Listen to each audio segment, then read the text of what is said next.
Welcome back. Martin Luther King Day is almost here, and in the days leading up to it, the American Red Cross is encouraging more people to volunteer. Michael Smaldon from the Red Cross joins us in studio this afternoon to talk about the impact of volunteers. Michael, thanks for being here with us. Oh, thanks for having me. An important time. Let's discuss why this month in particular is so important for volunteers and why they're needed now more than ever.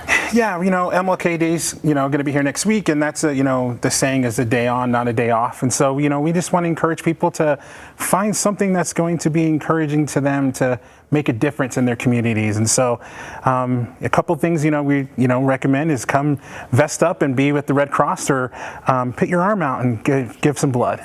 Because how many volunteers, what's the percentage of volunteers in the Red Cross workforce?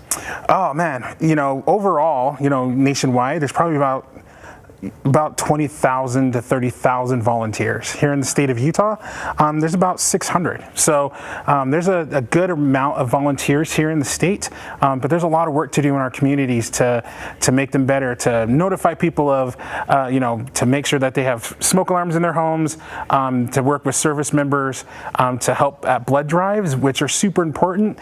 And so there's a lot of volunteer opportunities here in the state with the Red Cross and other organizations that you could be a part of. Aside from just all the good that volunteers do with the Red Cross and helping out others, what's the selling point for them? What would you say for someone who's maybe sitting at home right now thinking, okay, this is something maybe I've thought about doing or wanted to help out?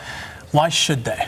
And then, being an executive director, I get a unique opportunity to sit down with volunteers and meet with them and talk with them and their why. And a lot of them is just I just wanted to give back. I wanted to give back because someone gave to me. And so these are some great opportunities for you to just give back to your community and to do something that's going to help make your community just a little bit better. Yeah. So, there's, a lot of volunteers have their own reasons, and other reasons, but a lot of those reasons are, I just wanted to make my community just a little bit better. Yeah, and then I hear you are in specific need, critical need of disaster volunteers.